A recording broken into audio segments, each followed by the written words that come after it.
nating equation kanina, R1 plus R2 plus R3. Okay? Over R4 plus R5 plus R6 is equal to 15K. Okay? So, ito yung pinagdikit-dikit natin kanina. Ewan ko lang kung makikita nyo pa ito dito sa... Ayan. So, magkadugtong lang siya katulad nung idinrawing ko kanina. So, tingnan natin yung lalabas ngayon na masusukat natin. Ayan. So, yung nakuha nating 14.7 kanina, yan pa rin siya. Ayan. 14.7.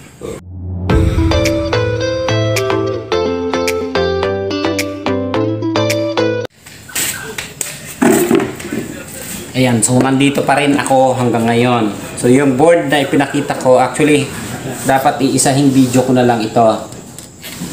Yung ginagawa namin. Kaya lang, magkaibang section kasi ang problema niya. Ayan, so okay na ang power supply nito. And meron pa kami kasing isang na-check dito. Meron siyang problema na hindi, minsan naglalabas ng error. Sometimes hindi. Sometimes ayan.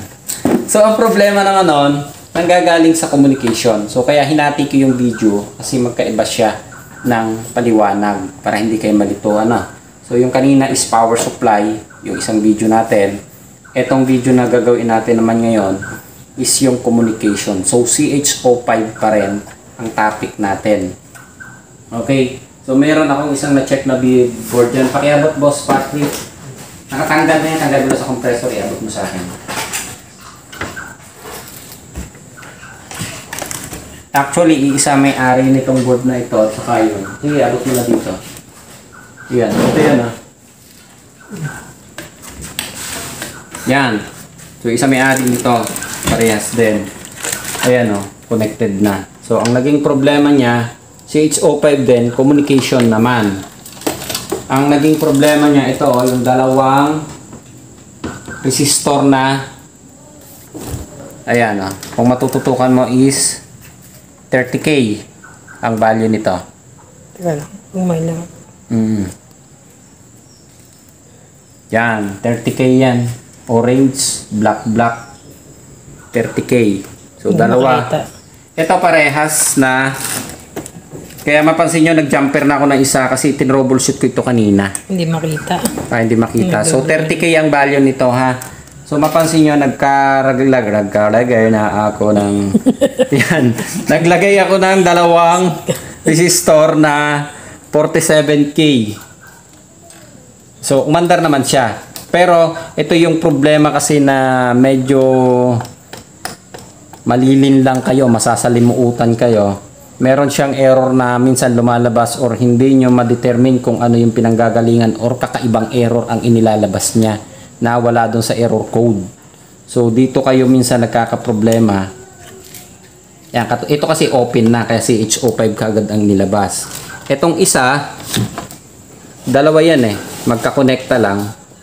So, tinanggal ko na sa hinang yung isa. Yun ito yan. So, ito yung dalawang resistor na yan. So, yung isa hindi ko tinanggal kasi buo. Gumana siya Napaandar ko na ito. Hindi ko na lang pinakita kasi hahaba lang ang videos natin. Ayan. Tingnan nyo na lang tong tester ko. Ito yung resistor na nakakabit pa sa kanya.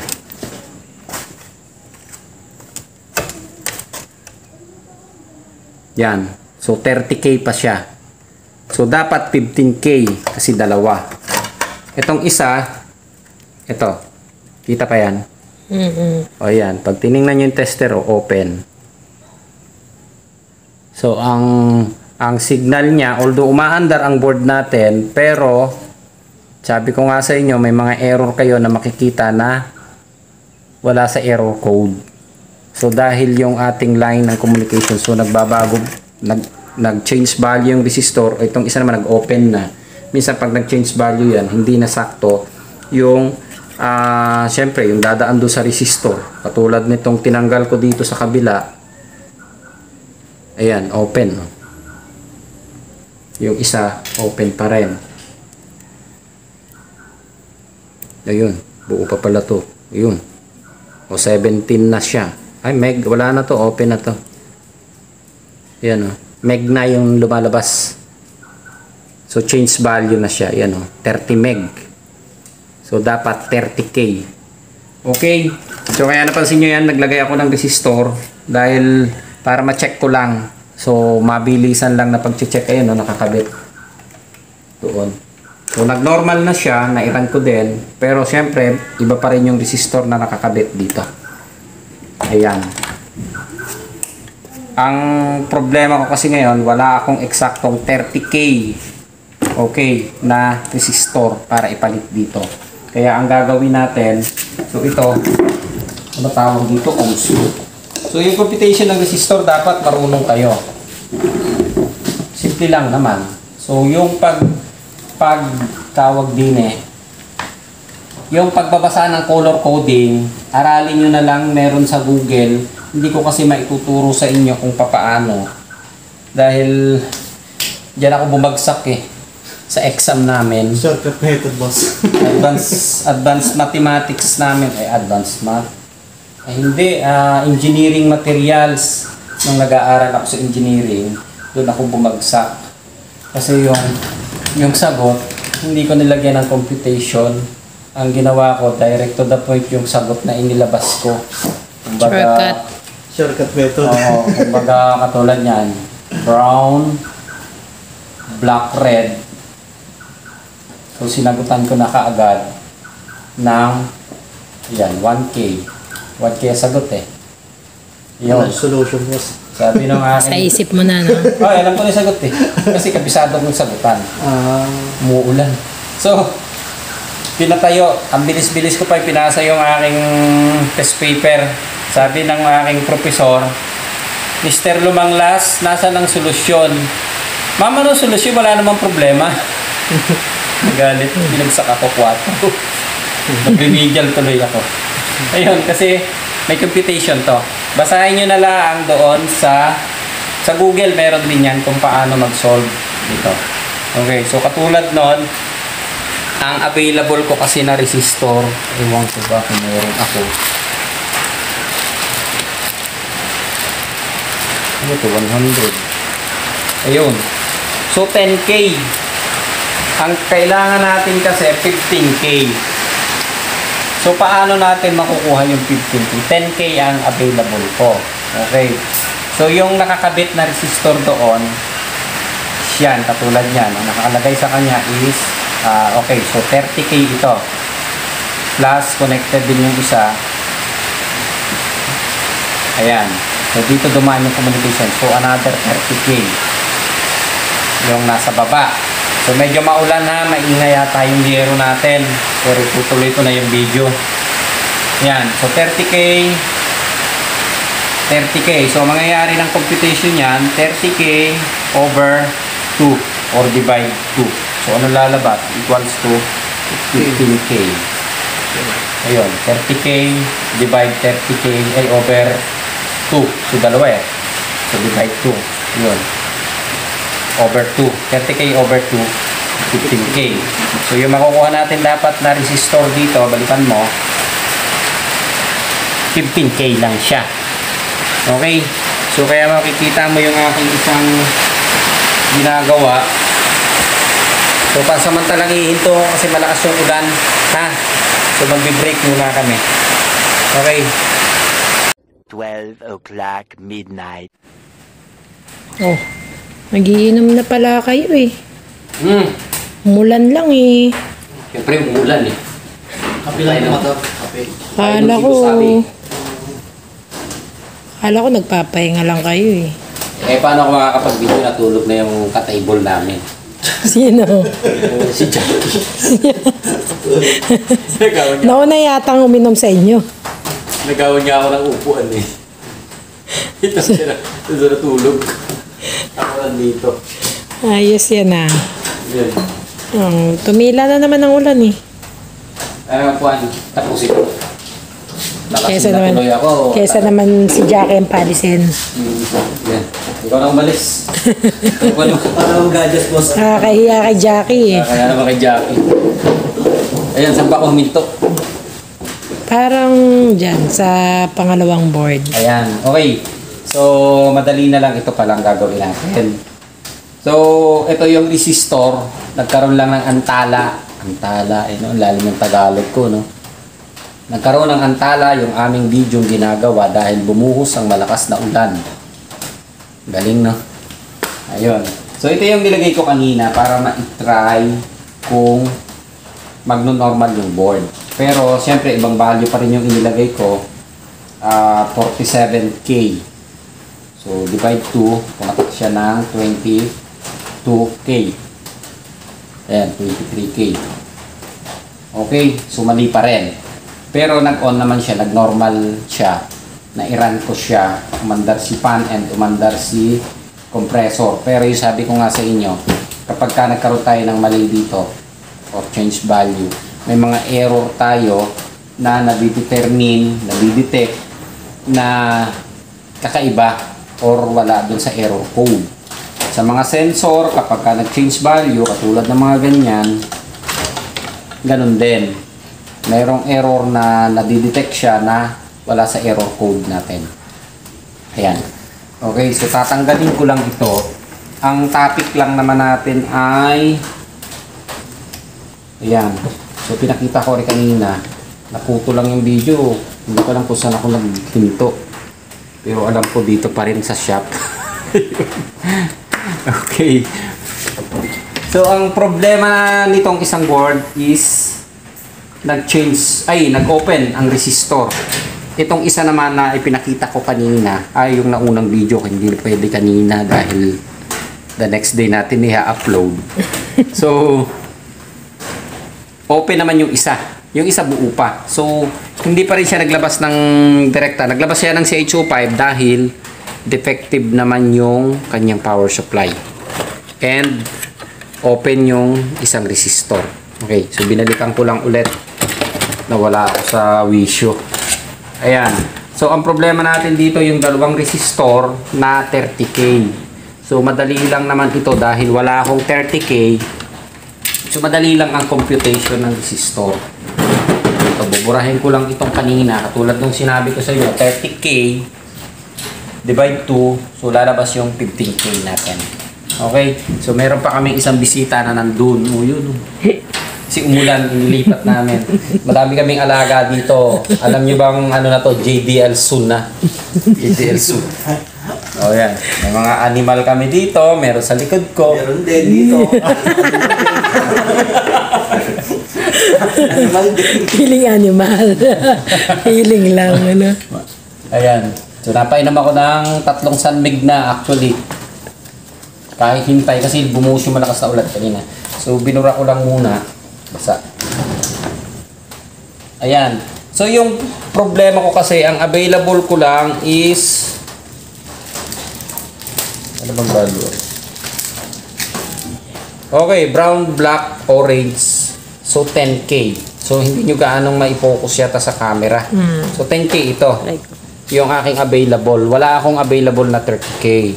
So ganito naman, pwede nating gamitin. Ngayon, paano nyo lang gagamitin is 10K para maging 15K. Okay? So simple lang naman ang gagawin. Kayang-kaya na ng grade 1 ito siguro. Okay? Ang kailangan lang natin, ang kailangan nating mabuo is 15K.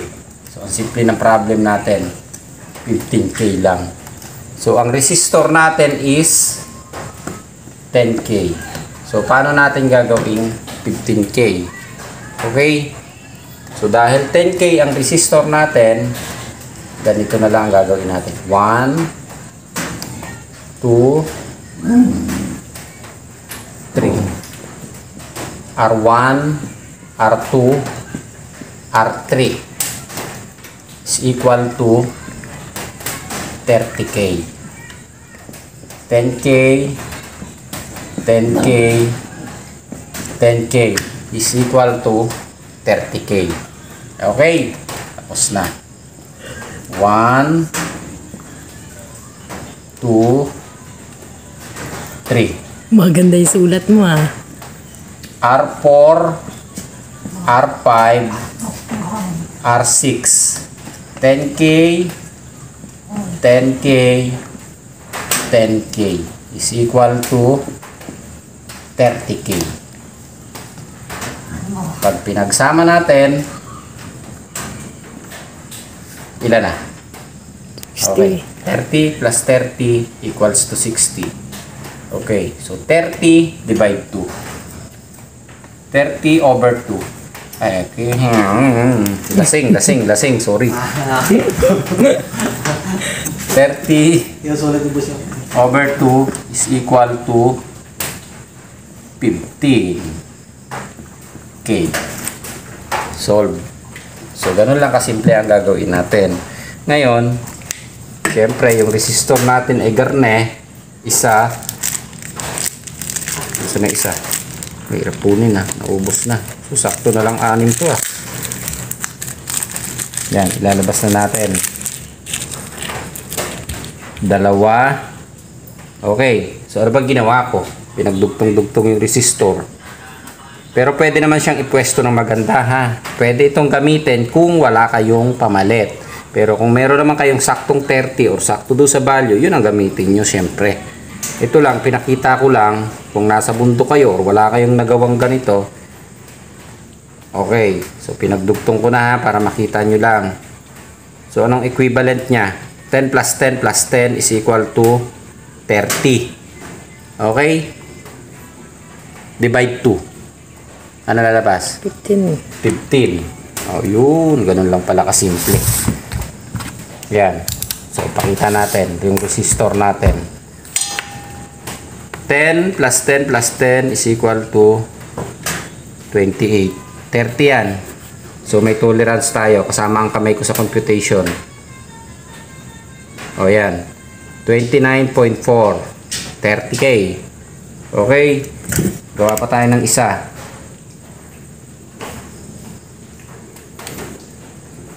30 plus 30 is equal to yun ulit.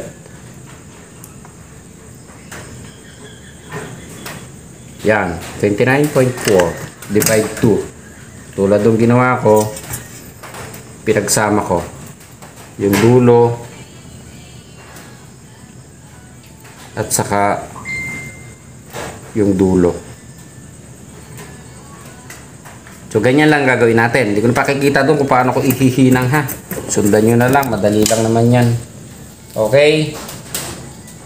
Anong lumabas na result? 14.7. Ayan. Kita ng maliwanag.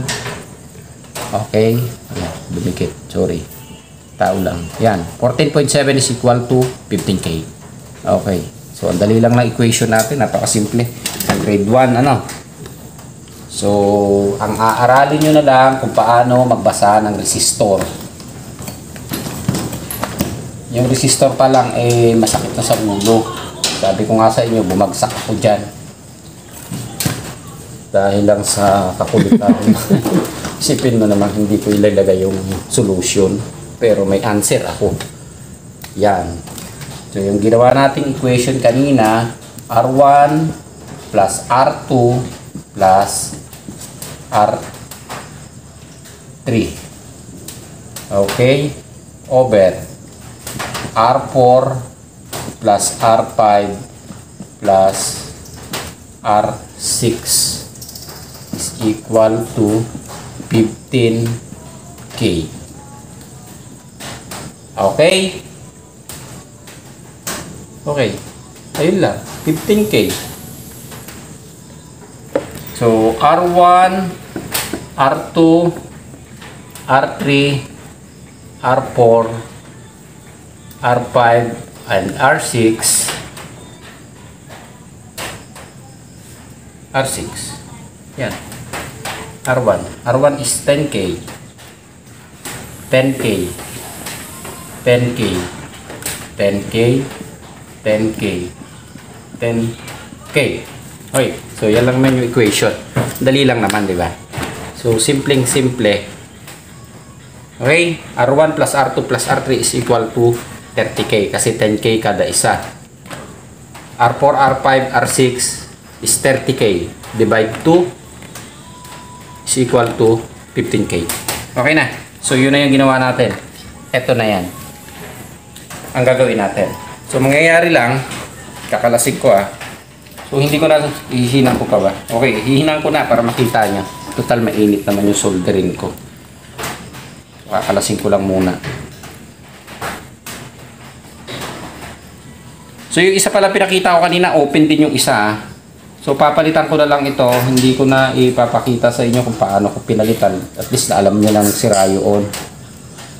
Sana, malipit na. Yun. Teka. Sobra na ako nakaiikot. Okay. Yan. Gagandahan lang natin ng konti para hindi naman tayo mabas ng mga veterans. Ayan. So, habang ginagawa ko pala ito, teka ha, meron akong naalala na nag-post doon sa ating FB, may nag-mention sa atin na may gumagamit sa JDL Electronics again and again na ginagamit ang pangalan natin para bogus o mambudol. So baka ho pwedeng kapag sinabi ang pangalan ng JDL, so i-search nyo muna kami sa page, nandun yung address namin, nandun yung pangalan namin, nandun yung contact number namin.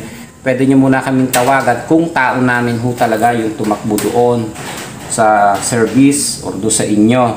Kasi merong isa, yung lumabas na naman sa group na nakulong na yata yun. Yung matandang pangalan, Rosal. Ayan, so ginamit na naman ang pangalan natin na tao daw natin, yung tao na yon, and nagtiwala naman yung customer.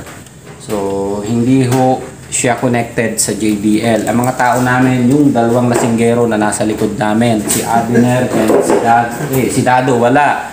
Si Nino de los Santos, si Ralph Ugaya, si Abner Santos. Sabihin ko pa ba yung isang apelido mo? Abner Santos. Dana. Wag na yung nakwin ko yun Abner Santos. Patrick Nabal. And si Arnel Baldonadi. Si Jeff. Ano apelido ni Jeff? Jeff, ano nga ba si Jeff? Pimutan ka? Nakalimutan ko apelido ng isang tao namin. Si Jeff. Hindi. Ayan. So yun po yung mga tao na Pimutan ko rin usually na gumagawa at nag-home service sa amin. So, kung meron man ho kami na pinasubcon or pinatakbo, pwede ho nyong ipa-coordinate sa amin kung talagang tao namin. Kasi, ewan ko ba, hindi naman kami sikat, pero ginagamit pangalan namin. Pugi lang ho kami. Sabi ganun. Guwapo lang. Yan. Ano ng technician ni Post Guwapo lang. Lasing ka lang. Ayan. So, ito yung ginawa ko. Pinagdugtong-dugtong kay resistor. Pero kung may makukuha kayo, huwag nyo nang gagawin ito, ha? Ito, in case lang na wala kayo, katulad ng sa akin, wala akong available. So, at least natutunan nyo rin na i-add lang pala yun para makuha nyo yung 15K. Okay? So, gumamit lang ako ng 6 na 10K. Okay? Yan. Ako na. Cutter. Yan. So, ganito ang pwesto na nangyari.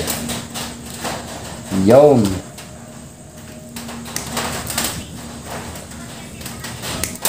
Ito, napaandar ko na kanina kaya connected siya dito.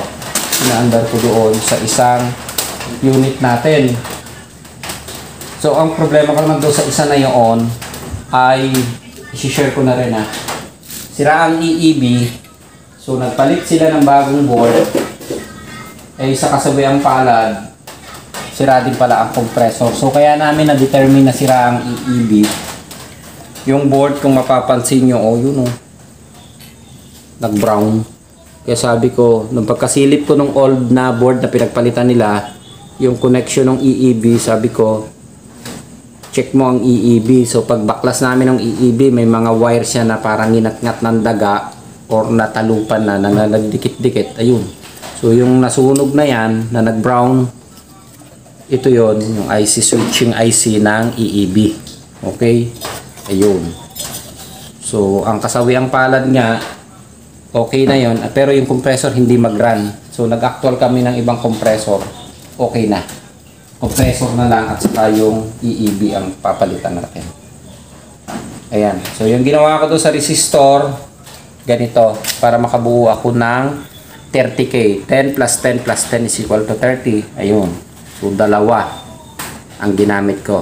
So 30 divide 2 over 2. Pag pinagsama mo is over 2. So 15K. Ayan. So sa ganito pwede naman siyang gamitin. Pwede naman siya. Ang importante naman yung value, yung tolerance. Ayan. Ito yung dalawang resistor. Kakabit ko na. Para matapos na pala ito.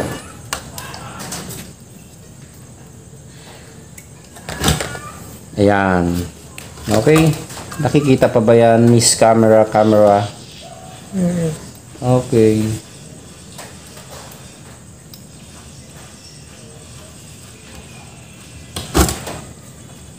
So yung naunang videos namin kanina ay dito naman sa isa power supply pero CH05. Ito CH05 din kasi ito yun yung kulay red na wire. Yan yung communication wire. Ito yan. Hindi ko alam kung paano nag-open ito Kasi itong unit na ito is isang may-ari ng board. Itong resistor niya open. Dun sa kabila is open yung isa pero good yung isa. Kaya na-i-run namin. Kaya papalitan ko pa rin ito ng maaaring ganito na rin ang mangyayari. Ayan. So ang resistor natin ngayon na nasa likod ganito. So maganda sana kung naipasok ko ito sa shrinking tube pero dito ko na lang siguro sa isa. Okay naman, hindi naman siya magdidikit. Ayan. So ihihinan ko muna siya.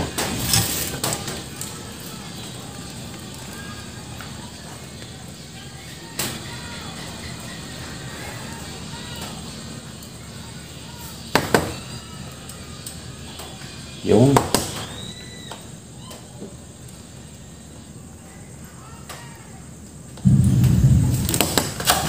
okay.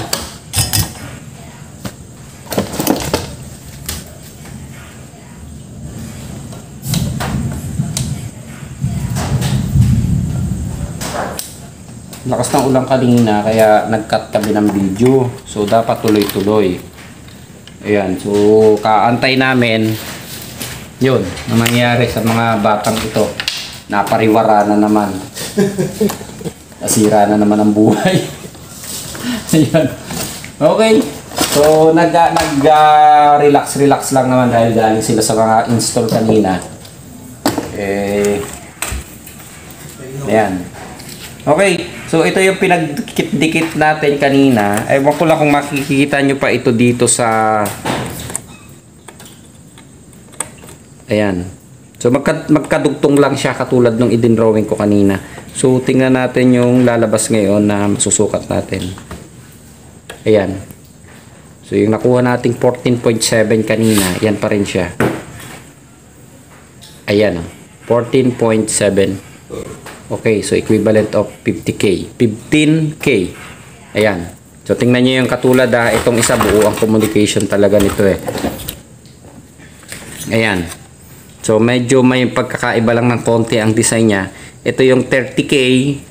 Ito yung isang 30K. So kung titingnan mo doon sa likod, magkasama lang yan. Ayan.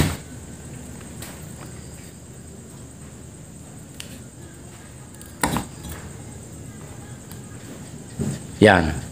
15K. So may difference siya sa tolerance niya. Pasok siya kasi 15K ito, yung isa is 14.7. Is equivalent to 15K. Yan. So good. Ang problema lang nito ito. Yan. So iba may-ari nitong board na ito. Etong dalawa magkaparehas. So okay na yung power supply natin dito. Ang papalitan ko na lang is yung isang resistor na inihang ko. Are. So, kailangan ko ng isang 30k. Or, ganun na rin ang gagawin ko. Okay na. Okay na tayo dito. Ayos. So, ganun lang, madali lang yung ginawa nating computation ng resistor.